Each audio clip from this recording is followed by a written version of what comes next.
So last Friday, the world has have celebrated a special day for the most of us, no. And yesterday we went to BGC, and I would say that love is truly in the air last night, no, kasi ang daming family, not just couples but families being together, spending time with each other. And kung mapunta kayo doon sa Fifth Street ba yun? Or 28th Street ng BGC, di ba? They close it every weekend.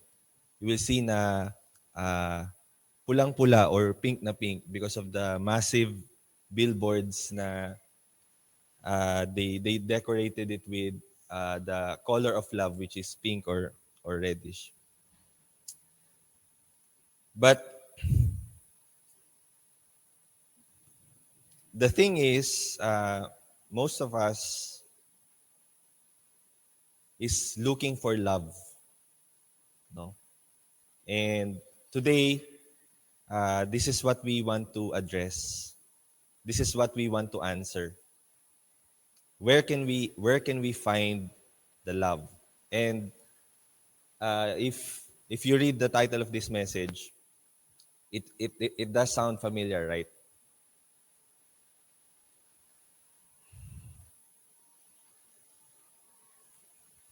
I urge you not to sing, but if we just can read the lyrics of this song. Ang sabi dito, people killing, people dying, children hurting, you hear them crying. Can you practice what you preach? Or would you turn the other cheek? Father, Father, Father, help us. Send some guidance from above. Because people got me questioning, where is the love? This song was released way back 2003. And noong 2016, in-interview si will.i.am, which is one of the composers. And he said that the inspiration of this song came from the general anxiety of people because of the 2001 September 11 attack in the United States, no? And so whenever whenever disorder happens in a certain place, in a certain world, the definition of love becomes ambiguous. It becomes hazy. It becomes confusing, no? And you will see nowadays that people, human beings, get to define what is the meaning of love. And because we are people, we have different backgrounds, we have different values, the definition becomes very more confusing because it becomes very different depende sa tao. Now the question is, where can we all intersect in a single meaning, truthful definition of love? And this is what we will address this morning. So there are just 4 points. We will talk about the origin of love, the kind of love, the righteousness of love or the manifestation of love, and lastly, the restrictions of love. The origin of love. The first ever, the very first experience of love that all of us had experienced is of course from our parents, right? All of us are children of another person. Lahat po tayo nandito sa mundong ito dahil meron tayong magulang. And yung pag-ibig ng ating magulang, yun yung unang nagtuturo sa atin ng kung ano ba yung ibig sabihin ng pag-ibig. And in Ephesians chapter 6 verse 4, Paul is instructing the fathers as leaders of the family. Sabi niya, do not provoke your children to anger, but bring them up in the discipline and instruction of the Lord. Now, this is a high calling for parents because tayong mga magulang yung starting point ng knowledge ng ating mga anak sa kung ano ba yung pag-ibig. Right? Now, the question is, paano kung meron kang masamang magulang? Does it happen, mga kapatid, na may mga ilan sa atin na posibleng merong masamang magulang or ginawan ng masama ng magulang? Yes, right? We cannot deny that, no? Because we see in the news, there are parents who abuse their children. There are people who abuse their spouse. There are parents who was not able to model the correct love in their families. So you will ask, kung hindi na ipapakita ng aking magulang dito sa lupa yung tamang itsura, yung tamang katangian ng pag-ibig, saan ko ito hahanapin? And mga kapatid, women who tend to be abused by their parents, or any people who tend to have an abusive parents, they tend to find a spouse who is equally abusive. Do you know why? Because at the very early age, no, ang naging idea nila, naging paraan nila ng pag-ibig ay yung abusive na pag-ibig ng kanilang magulang. No? And that is why I highlighted yung command ni Paul that the fathers should not provoke their children to anger, but bring them up in the discipline and instruction of the Lord. Now, where does love origin? That's so much introduction, sorry. In 1 John chapter 4, verse 7 and 8. Beloved, let us love one another, for love is from God. No? And whoever loves has been born of God and knows God. Anyone who does not love does not know God, because God is love. So the Bible is making this clarity na yung pag-ibig dito sa mundong ito na nakikita natin, hindi ito galing lang sa magulang natin. This is not love that is just discovered in this world. Yung pag-ibig na tinutukoy, yung tunay na pag-ibig, nanggaling ito sa ating Panginoon, no? And hindi lang ito nanggaling sa ating Panginoon, kundi ito yung katangian mismo ng Diyos. Because God is love, no? And because God is love, it is the embodiment, it is His essence, no? He gets to define what it is. He has the authority to define love. We are mentioning authority because there are restrictions for love, and later on we will talk about that. When we talk about boundaries, there is an authority who decides what are the boundaries, right? Okay. So clear. The origin of love is from God. In this verse, John is saying that love is the essence of God's nature because God Himself is love, and God is the source of all true love and defines what it means to love. Now, what kind of love, mga kapatid? Now, merong 4 na klase po ng pag-ibig. No, kung napag-aralan niyo na po ito before, you might be familiar. Pero sa Biblia, yung love na word, sa original word niya sa Griego, meron siyang 4 na salita, no? Agape, phileo, storge, and eros. Yung eros, yun yung klase ng pag-ibig na iniibig natin sa mga asawa natin. That's the romantic love. And then yung storge, yun yung pag-ibig sa ating pamilya, sa ating mga kaibigan. And then phileo and agape, yun yung dalawang kind ng pag-ibig na the Bible usually interchange.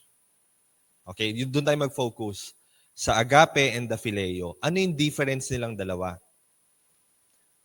Yung phileo, mga kapatid, yun yung kind of love na ginagamit sa Bible when they address the object of love. both positive and negative. For example, for example lang negative, love of money. No? Yung ginamit na love doon is constitutes doon sa phileo. Pero sa agape, what is unique with the agape love is that love always pertains to positive and good things. Because that is the love of God. No? 1 John chapter 3 verse 1 to 2. See what kind of love the Father has given to us, that we should be called the children of God, and so are we. How were we able to be called children of God? So ibig sabihin, sinasabi dito ni John, na at certain point, hindi tayo mga anak ng Diyos. Yes? Diba? Merong punto ng buhay natin na hindi pa tayo mga anak ng Diyos. At kailan tayo naging anak ng Diyos? In Ephesians chapter 1 verse 4 to 5, in love, He predestined us for the adoption to Himself as sons through Jesus Christ according to the purpose of His will. No?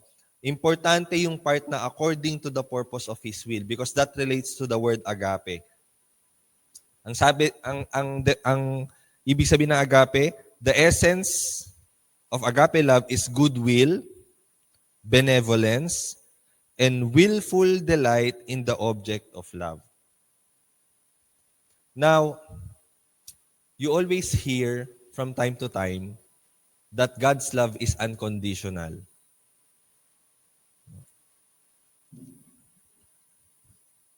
It is true that love is unconditional. However, it has to be clear that in order to experience that kind of love, we have to meet some conditions. No? In what way na naging unconditional ang pag-ibig ng Diyos?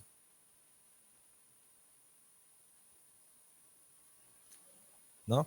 Sabi dun sa 1 John 3, 1 to 2,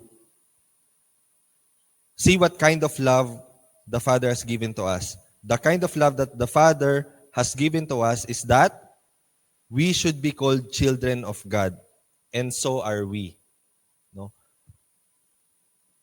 God, in His sovereign will, decides that He wants us to be called His children. And in Romans chapter 5 verse 8, ang sabi dito, but God demonstrates His own love for us in this. While we were sinners, Christ died for us. No? So, the love of God is unconditional in a sense na magde-decision siya sa sarili niya without any other factors, without human decision, na mahalin niya tayo. Naiintindihan niyo po? No? Later on, mas magiging malinaw siya. Kasi sabi ni Apostol Pablo, no, while we were still sinners, Christ died for us. And that is God's demonstration of love for us. No? Makasalanan pa tayo pero inibig na tayo ng Diyos sa pamamagitan ng kamatayan ng ating Panginoong Hesus. By this it is evident who are the children of God and who are the children of the devil. Whoever does not practice righteousness is not of God, nor is the one who does not love his brother. So yung pag-ibig ng Diyos, kahit na unconditional siya, mararanasan ba natin yon kung gagawa lang tayo palagi ng kasalanan? Hindi, di ba? Because sabi rin ni John, it is evident who are the children of God. Those who practice what? Righteousness. No? Whoever does not practice righteousness is not of God, nor is the one who does not love his brother. Now, yung pag-ibig natin sa ating mga kapatid, it equates to not practicing righteousness. kung hindi tayo umiibig sa ating kapatid. No?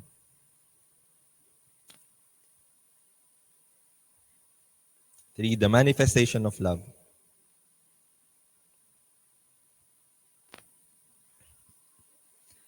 In this, the love of God was made manifest among us, that God sent His only Son into the world so that we might live through Him.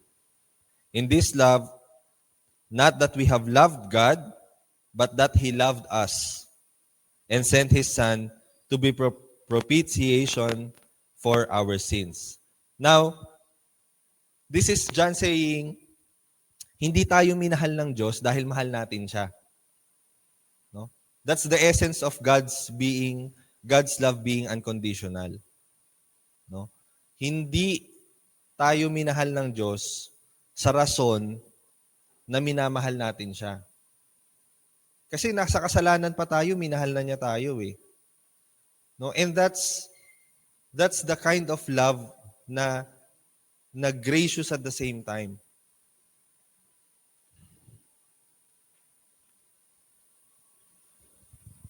Now, marami pong mga atheist na sinasabi nila, bakit nyo sinasamba yung Diyos na inalay niya yung sarili niyang anak?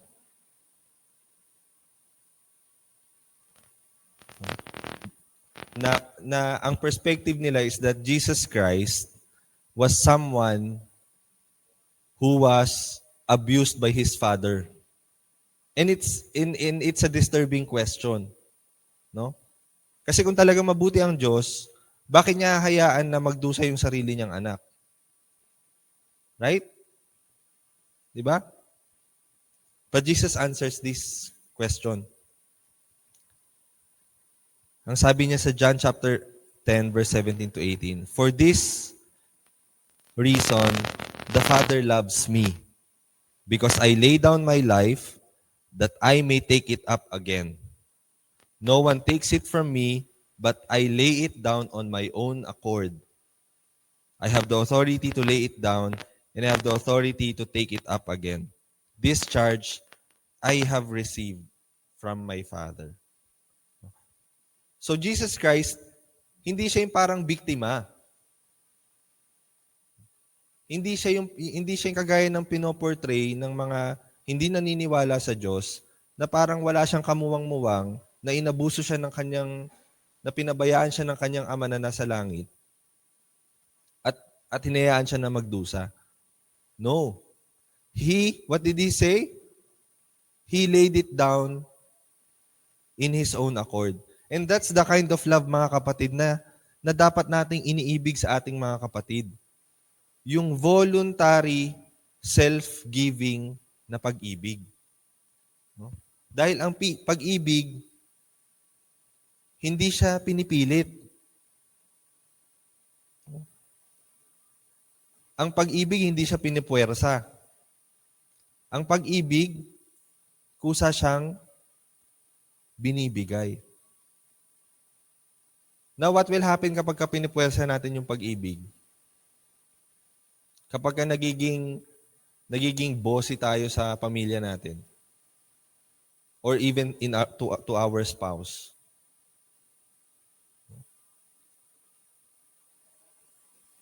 It becomes destructive. Because each of us is supposed to volunteer ourselves for love. Because that's the definition of love. Definition of God's love. Jesus Christ laid His own life by His own accord.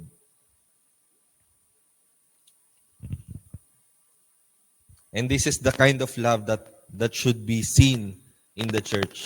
No? By we know love, that He laid down His life for us, and we ought to lay down our lives for the brothers. But if anyone has the world's goods and sees his brother in need, yet closes his heart against him, how does the love of God abide in him? Little children, let us not love in word or talk, but in deed and in truth.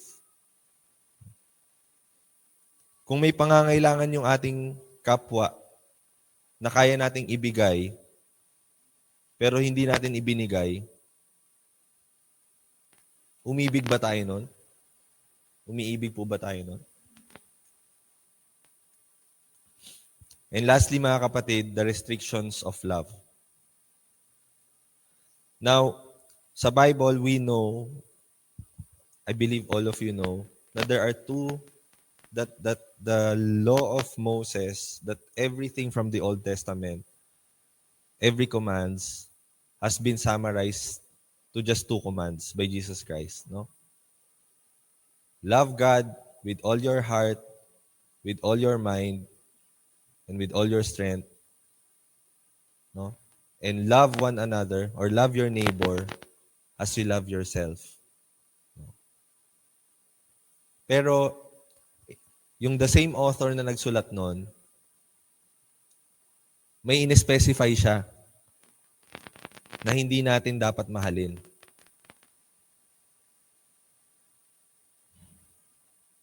Ang sabi niya in 1 John chapter 2 verses 15 to 16, do not love the world or the things in the world. Wait, what? Akala ko ba sa pinakasikat ninyong verse sa Christians, John 3:16, for God so loved the world that He gave His only begotten Son. Oh, may contradiction sa Bible nyo. No. Because the Bible talks about two kinds of worlds. The world or the cosmos sa Greek that God created, and the world that has been infected by sin. And this time, John is telling us na we should not love the world, the kind of world that has been infected by sin. If anyone loves the world, the love of the Father is not in him. For all that is in the world, the desires of the flesh, the desires of the eyes, and the pride of life, it is not from the Father, but is from the world.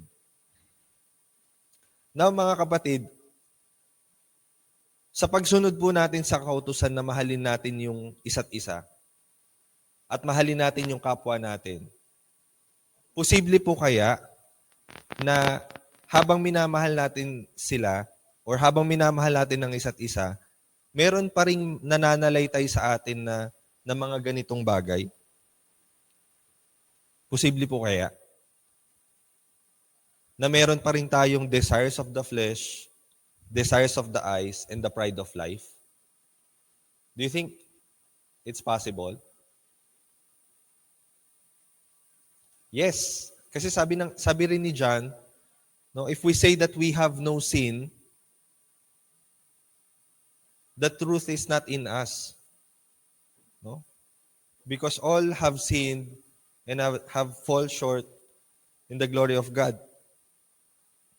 Now, mga kapatid, I have been puzzled so much my entire life kasi mayroong command si Jesus Christ. Ang sabi niya, if anyone comes to me and does not hate his father, his mother, his sister, or even himself, is not worthy to be my disciple. Is God telling us to hate our mothers? Is Jesus teaching us to hate our fathers, our sisters, or ourselves? No. God is telling us to hate these parts of ourselves and of other people. Tingnan niyo po yung sinabi ni Jude.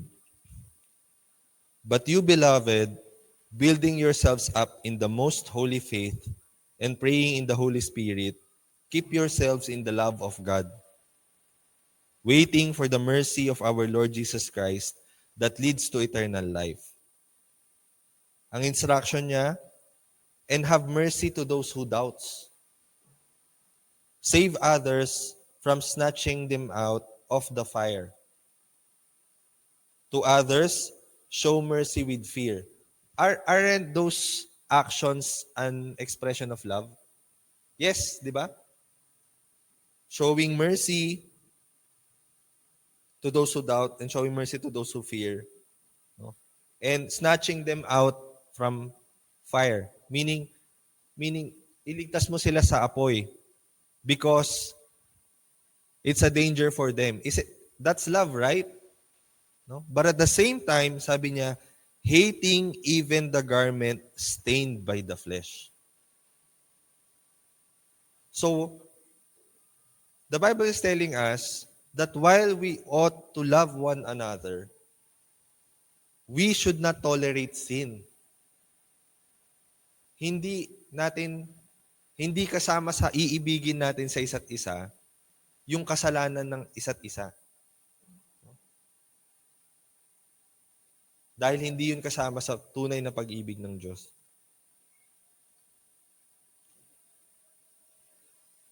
Paano natin pakikitunguhan yung mga kapwa natin at yung mga kapatid natin na nakikita natin na meron silang nagagawang kasalanan?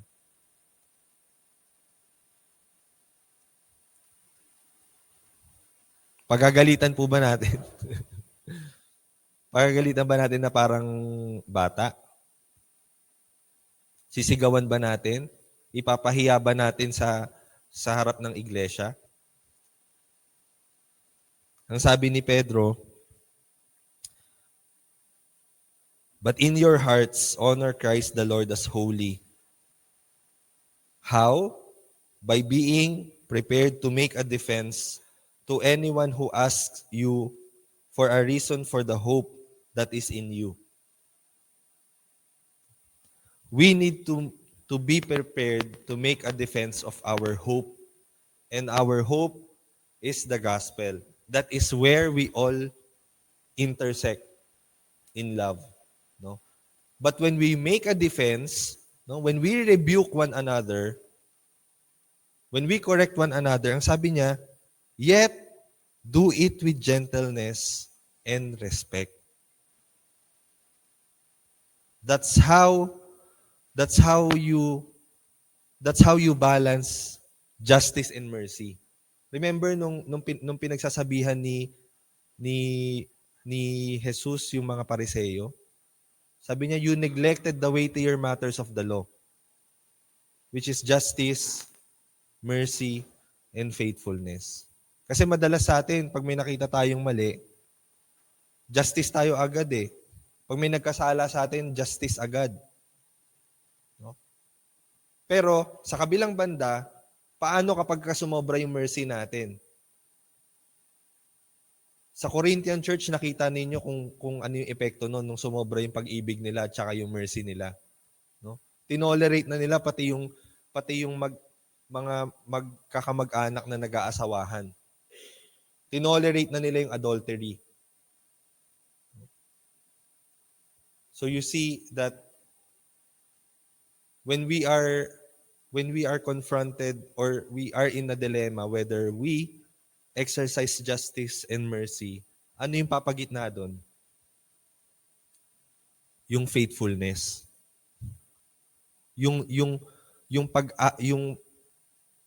pag-rely natin sa katwiran ng Diyos at hindi sa sarili nating katwiran. Okay?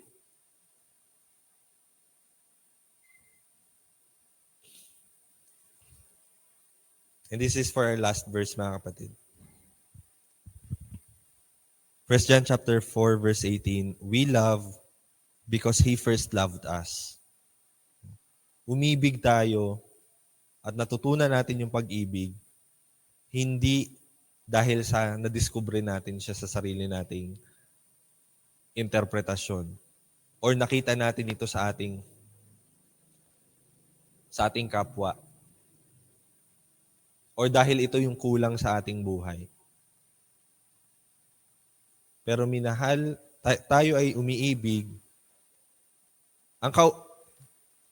Just to make it clear, ang kausap ni